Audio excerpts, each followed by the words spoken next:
Quincy Hall won an Olympic gold medal, and then his whole season fell apart because of one injury. And what happened next at the World Championships was something nobody saw coming. At Paris in 2024, Quincy Hall did something amazing. He won the Olympic gold medal in the 400 meters with a time of 43.4 seconds. That's the second fastest time ever run at the Olympics. Only one person in history ran faster at the Olympics, and that was Wade van Niekerk. Hall was on top of the world. He beat everyone, including Britain's Matthew Hudson-Smith, in the last few meters of the race. It was one of the most exciting races ever. After winning that gold medal, Hall said something important. He told everyone, "I did a little bit of my job, because if I say the job is finished, that means I'm done running. But I'm not done running." He wanted more. He wanted to win the World Championships in 2025. He wanted another Olympic gold medal in 2028. The man had big plans. But then 2025 started, and things didn't go the way Hall expected. At first, Hall was running okay, but not great. He was taking his time, getting back into shape. Then, on June 6, he ran in Rome at the Diamond League meet. And guess what? He won. He ran 44.22 seconds and beat South Africa's Zakithi Nene by just 1/100th of a second.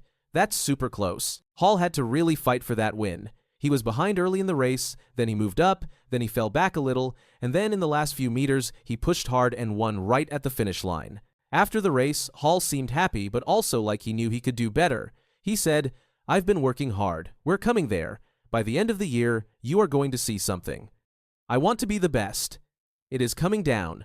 You do not know about the time, but it is coming down this year." He was telling everyone that better times were coming. He wasn't done improving. But here's the thing. That race in Rome? That was the last time anyone saw Quincy Hall run in 2025. A few weeks later, Hall was supposed to run at the Prefontaine Classic on July 5. This is a really big track meet in Eugene, Oregon. Everyone was excited to see the Olympic champion race again. Hall even talked to reporters the day before the race. Everything seemed normal. But then, just hours before the race was supposed to start, Hall put a message on Instagram. He wrote, "Hate to say, but I won't be running due to injury, but I'll be back. Go ahead, get the proper treatment I need. Good luck to all the athletes running." Just like that, he was out. And he didn't say what the injury was. Fans were worried. What happened? How bad was it? Then things got even more confusing. July 22 came around, and that was the deadline for runners to sign up for the U.S. National Championships. These championships are super important because they decide who gets to go to the World Championships. If you want to represent the United States at the World Championships, you have to do well at the U.S. Nationals. But when the list of runners came out, Quincy Hall's name wasn't on it. The Olympic champion wasn't going to run at the U.S. Championships. This was huge news. People started asking questions everywhere. What's going on with Quincy Hall? Is he injured? Is he scared to race? Is something else happening? For days, nobody said anything. Hall didn't explain, his team didn't explain, everyone was just guessing. Finally, Hall's agent John Regis talked to a track website called letsrun.com and told them what was really going on. Regis said Hall had a hamstring injury. The hamstring is a muscle in the back of your leg, and it's really important for running. When you hurt your hamstring, you can't run fast, and if you try to run anyway, you can make it worse. Regis explained that the injury happened just before the Prefontaine Classic. That's why Hall pulled out of that race. But the really bad news was that the injury wasn't getting better. Regis said, "Unfortunately, it hasn't responded to treatment as well as we would have liked. I think the best way for him was not to compete because I don't think he would have put in a performance that Quincy wanted because Quincy was in good shape prior. It's just one of those unfortunate things. He got injured at the wrong time." So Hall was in good shape and ready to run fast, but then he got hurt at the worst possible time. But why did Regis wait so long to tell everyone? Why keep it a secret? Regis had an answer for that too. He said, "It's just really, clients always come first. We don't want to give any information until we really have to, and that's just really to give our clients the best opportunity to, if they're injured, to get themselves back in shape and be in position to perform. We're in the process of making sure he got the best treatment and the best chance of performing at the level he wants to." Basically, they wanted to keep it quiet so Hall could focus on getting better without everyone talking about him and asking questions. Even though Hall couldn't run at the U.S. Championships, there was still one tiny chance he could make it to the World Championships. In track and field, if you win the Diamond League final, you get a special wildcard entry to the World Championships. You don't have to run at your country's championships. You just need to win that one big race. The Diamond League final was scheduled for August 28 inches, Zurich, Switzerland. Hall was ranked 8th in the Diamond League standings, and the top 8 runners get to compete in the final. So technically, Hall still had a path. There was even one more Diamond League race before the final on August 22 inches Brussels. Hall might have needed to run that race to keep his spot in the top 8, but Regis said they didn't know if Hall would be able to run again in 2025 at all. He said, "We will see if he's able to run for the rest of the season. We don't know yet." So the Olympic champion's season was hanging by a thread, and as it turned out, Hall didn't make it back. He didn't run in Brussels, he didn't run in Zurich, and he definitely didn't run at the World Championships in Tokyo. The World Championships happened in September 2025, and Quincy Hall wasn't there. The man who won Olympic gold, the man who ran the second fastest Olympic 400 meters ever, was sitting at home because of a hamstring injury. Hall wasn't the only big name missing from the World Championships. Matthew Hudson-Smith from Great Britain was supposed to be one of the favorites. He won the silver medal at the Paris Olympics, losing to Hall by just a little bit. He also won silver at the 2023 World Championships. This guy was really good, and everyone thought he might finally win gold in Tokyo. But Hudson-Smith had problems too. After his first race in Tokyo, he said his hip was bothering him. Then, when the semifinals came around, Hudson-Smith ran, but he didn't run well. He finished 6th in his semifinal with a time of 44.95 seconds. That was the 18th fastest time overall. Only the top 2 from each semifinal, plus the 2 fastest times, moved on to the final. Hudson-Smith didn't make it, so the Olympic gold medalist was injured and couldn't compete. The Olympic silver medalist made it to Tokyo but couldn't make the final. The Olympic bronze medalist Muzala Samukonga from Zambia also couldn't get past the semifinals. This was wild. The entire Olympic podium from Paris was basically gone. He's flying! He will be! Get out of this universe! Ladies and gentlemen, 10:36. Gout just broke a 5-6-year-old record, and he's only 17. The name might sound unusual, but his speed is rewriting history. What he did in under 20 seconds left even seasoned athletes speechless. He was born in Ipswich, Queensland, Australia, in December 2007, into a family of Dinka heritage, whose journey led them from South Sudan to Egypt, then to Australia. His parents, Bona and Monica, settled there before he was born. The name Gout is actually a misspelling that occurred during administrative registration. His family name was originally transliterated as Gua or Guat, but now Gout, pronounced to rhyme with pout, is the name the world knows, and it's becoming one that track and field will never forget. From early years, his path to sprinting greatness started not on a track but on a soccer field. He played football as a child, honing athleticism and footwork even before he had committed fully to running. Over time, his speed became unmistakable. At Ipswich Grammar School in Queensland, his talent became more visible. He shifted focus from soccer to athletics and began to shine in youth competitions. By age 14, he had already run 100 meters in 10.57 seconds. In April 2023, as a 15-year-old, he broke the Australian under 1:8 meter record at the Junior National Championships in Brisbane, running 20.87 seconds. That was his first real announcement to the country. He was someone to watch. Gout from Queensland, 20.87. In 2024, he took things to another level. He ran 10.29 seconds to win the under 100 meters in Queensland, and at the Australian under 20 championship later that year, he took the 100-meter title. At the World U20 Championships in Lima, he won silver in the 200 meters with a time of 20.6 seconds. In December of the same year, he exploded onto the scene. He ran a 10.04 inches the 100 meters, though wind-assisted, and then turned around and ran 20.04 inches the 200 meters, breaking a 5-6-year-old Australian and Oceanian record previously held by Peter Norman since 1968. Norman's record was 20.06. That 20.04 officially became the new area record, and the performance put Gout on the map in a big way. In early 2025, Gout lit up the Australian Championships with a 19.84 inches, the 200 meters, and a 9.99 inches, the 100, both wind-assisted but jaw-dropping. Even without official records, he made one thing clear: he was already performing at elite levels. Then came perhaps his most important breakthrough to date on a stage he had never before raced on. On the 24th of June 2025, in Ostrava, Czech Republic, at the Golden Spike meet, he ran exactly 20.02 seconds with legal wind. That performance broke his own Australian and Oceanian record and ensured that this time would go down in the books. He beat Cuban Rainier Mena by 0.17 seconds, showing composure and strength late in the race. In doing so, he became the fastest Australian ever in the 200 meters at just 17 years old. That race was more than a record. It was symbolic. It was his first senior international race, and he delivered under pressure. He described feeling calm, trusting his training, and simply doing what he loves running. In that moment, the world of athletics took notice not just of his speed, but of his potential to grow even more. His personal bests now stand at 10.17 seconds in the 100 meters with legal wind and 20.02 seconds in the 200 meters. He has run faster in some races, but in those cases, tailwinds disqualified them from record status.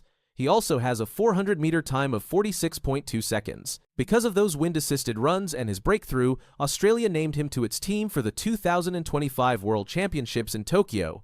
At Tokyo 2025, competing in the 200 meters, he made it out of the heats running 20.23 seconds, but in the semifinal he ran 20.36 seconds and did not progress to the final. It was a valuable lesson.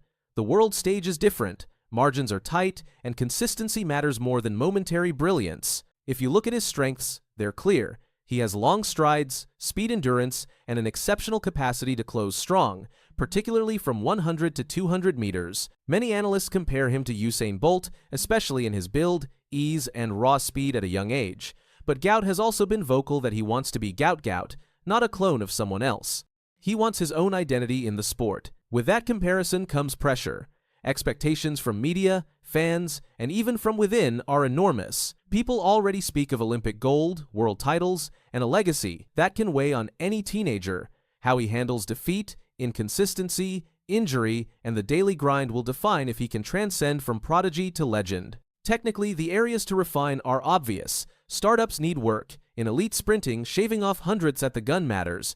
Consistency across rounds, ability to deliver under fatigue, and mental focus in races where nerves compete, all these will need polishing. As he competes more internationally, he must adapt to different tracks, climates, travel, and competition. The jump from fastest junior in the country to top senior in the world doesn't happen by raw speed alone. In Australia, he already has rivals. Lachi Kennedy, for example, is a sprinter who has challenged him domestically. Kennedy won the 200 meters at the Maurie Plant Meet in Melbourne in 2025 ahead of Gout, clocking 20.26 seconds. The competition internally will push him. Aidan Murphy is another name in national sprinting circles. Facing rivals keeps him sharp and prevents complacency. His selection for the 2025 World Championships was earned not just for potential but results. Though he did not reach the final, gaining that experience at age 17 is rare. The heat, the pressure, the global field all will only help him. In the coming years, he will learn how to manage rounds, how to peak, and how to maintain speed across multiple events. Gout's prime years are likely ahead of him. He'll be 20 at the 2028 Olympics and 24 when the Games come to Brisbane in 2032. Those are prime years for sprinters, and many expect him to peak on home soil. But getting there won't be easy. Avoiding injuries, handling pressure, and staying consistent will be key. His steady climb from 20.87 to 20.02 seconds, with flashes of sub-10 speed in the 100 meters, shows just how high his ceiling could be. At just 17, Gout made his European debut in Ostrava and shocked everyone by breaking the 200-meter Oceanian record again. It wasn't just about the win, it was proof he belonged on the world stage. What comes next? That's the real question. Can he stay healthy, handle the pressure, and keep climbing? If he does, by 2032, Gout might not just be the fastest in Australia, he could be one of the fastest in the world. So close! Seville from Thompson! Lyles at last is beaten! Not first place, no. Still having a smile on your face. A huge smile. It's a crazy season. Injuries, rushing the season, using a lot of those rounds. Noah Lyles isn't the fastest anymore. Just months ago, he was on top of the world. Now he's struggling to stay on the podium. And two new names have taken over the 100-meter spotlight, and neither one is Lyles. How did it all fall apart so quickly? Kishane Thompson, once an under-the-radar Jamaican sprinter, has stunned fans and rivals alike by clocking a blistering 9.75 seconds. Kenny Bednarik, previously known more for his 200-meter finesse, has stepped up with a powerful 9.79. Both men are running faster, more consistently, and with more hunger. Meanwhile, Lyles, with his recent 9.89, is not just falling behind, he's falling off the radar.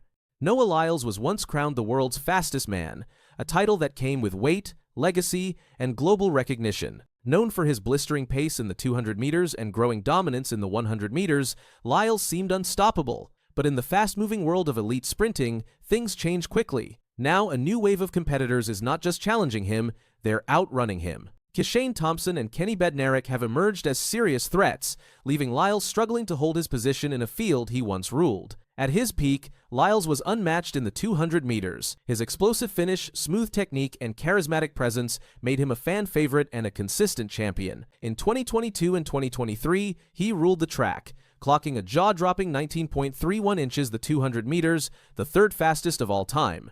He also began focusing seriously on the 100 meters, aiming to become the undisputed sprint king. That ambition paid off at the Paris 2024 Olympics, where Lyles claimed gold in the 100 meters with a 9.79, narrowly beating out Jamaica's Kishane Thompson by just 0.05 of a second. It was a defining moment, a peak that placed him at the pinnacle of world sprinting. But 2025 told a different story. The competition caught up and in some cases blew past him. Kishane Thompson, relatively unknown just a couple of years ago, exploded into the spotlight. His run of 9.75 at the Jamaican Championships wasn't just the fastest time of the season, it was one of the fastest in history. Thompson backed that up with consistent sub-9. 90 performances throughout the Diamond League circuit, proving he's not a one-race wonder. His wins in Silesia and Prefontaine showed he's capable of dominating on multiple stages. Thompson's rise is not just a story of raw speed.